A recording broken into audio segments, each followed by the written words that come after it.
Dear Professor Cox, earlier on today you tweeted, "I'm going to pursue the idea I just came up with on BBC Six Music, that all politicians should have to pass a basic exam on all human knowledge, let's say an 8-week course, before they are allowed to take up their seats. It seems to be a popular notion." To which I wrote, "All human knowledge? That is ludicrous." And you replied, a summary, which you didn't say in your original tweet, by the way, a short course attempting to capture the essence of a broad sweep of human endeavour. And given your comment, may I humbly suggest you'd benefit from it. Let me just take a moment to explain the problem with that kind of idea. Where do you start? Where do you begin? What do you add in and what do you take out? Now, from my point of view, I've got a degree in physics and a degree in law, so I'm going to talk about those as my examples for why an 8-week course will not work. Let's begin with the legal system. What you start with? A basic idea of constitutional law, administrative law? But the legal system's not entirely about constitutional law, is it? In fact, the British Constitution doesn't come into it an awful lot in general day-to-day use, so perhaps we'd be better with property law. But property law doesn't cover everything, does it? So perhaps we need to talk about how property is transferred along with money and other things. Contract law. Which of those do you use? Which of those do you start with as a basis for your introduction? And you've only got 8 weeks for this on the legal system. Well, how about we just get rid of those entirely and just go with an introduction to law? That's a great book, by the way, but it doesn't quite cover everything, so we'll need to talk about how the English legal system works and how it's very different to what you would think it is. Okay, there's your introduction to law. Here's your first part of your 8-week course. It's your legal system. All politicians should know this. I am very much in favour of the fact that all politicians should know how our laws work, how they're created, how to read them, and more importantly, how to understand and apply them. But this is more than what could be covered in an 8-week course. So the question is, which parts do you leave out? Do you leave out the part on how the executive, legislature, and judiciary are all different, separate, but intertwined at the same time? What do you leave in? You certainly need to put in a part about how to read and understand laws. I'm pretty sure you'll agree on that. But that's an awful lot of information to take in. You need the golden rule. You need other parts of legal information. You need to know how to understand, and it takes practice.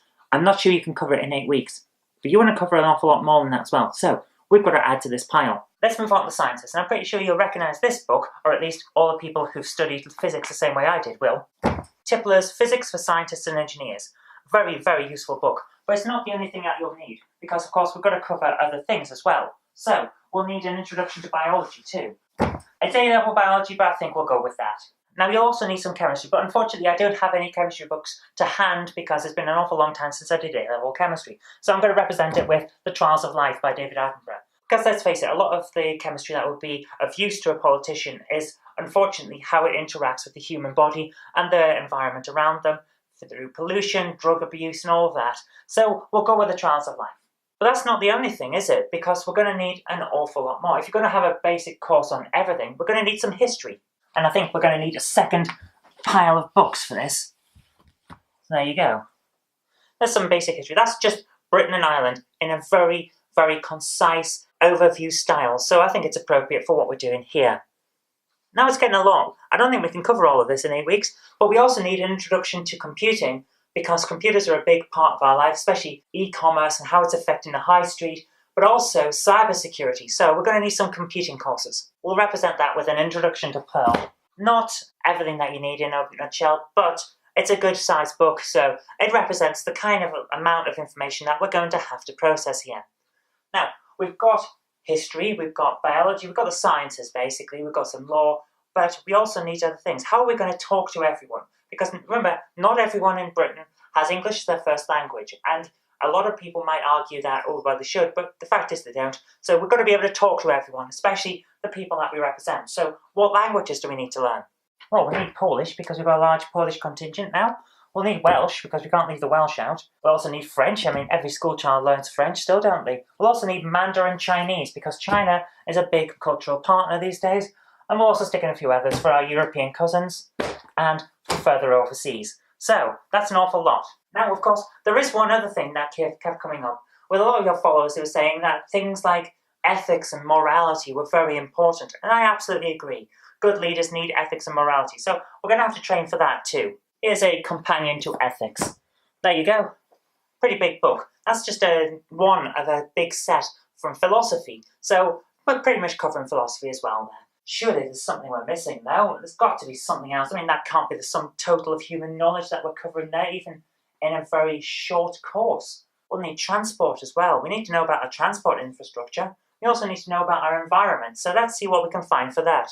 Here's a discussion about all the trains and train lines that we've lost. So there we go. But we'll also need to teach our new politicians how to actually be politicians. So perhaps Harold Wilson's The Governance of Britain. And also, of course, how to be an MP. Right, that's getting quite big. And here's the thing, Professor Cox. All of this barely scratches the surface of human knowledge. But it's an awful lot already. This will not work. I understand what you're saying, that we should make sure our leaders are able to lead and have the knowledge that they need to be able to lead. But it's not going to work the way that you want. What is more important is that the people that are running our country know where to find the information that they'll need in order to run it and who to talk to get the information that they will need. Basically, we need to know what we can say to experts, and the question usually comes down at the moment to, we have this problem, how do we solve it? And then you follow up from there with other questions. I have all of this to hand. Not everyone does. I understand that, but at the same time, they have their phones, they have their computers, they have access to libraries, they can find the information out. And all of our leaders should be finding the information out. I'm very much in favour of having informed leadership. Politicians should know what to ask and where to find the information, where to find the right answers. Very much in favour of that. But I don't see an 8-week course, or any length of course, to be honest with you, before they start on their job, being a viable way of doing it.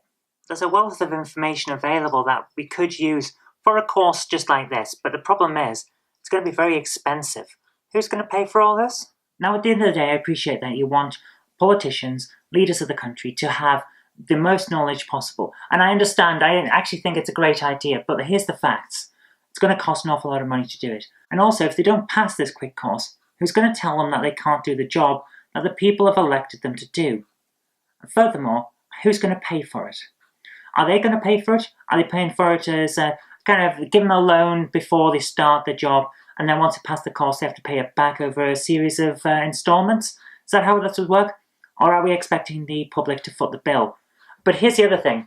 I, as a council member, go on courses every year for planning, licensing, things like that. I do it so that I know that I'm up to date with the latest legislation and all the rules on planning and licensing so that I can do my job effectively. I have no problem with politicians being required to take courses. I just want to know how it's administered, how it's going to be paid for, and whether it's going to be effective. Because at the end of the day, the amount of information that you're asking for this, especially in such a short amount of time, is not going to get good results.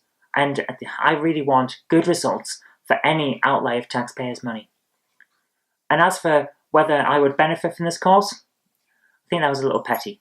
See you later.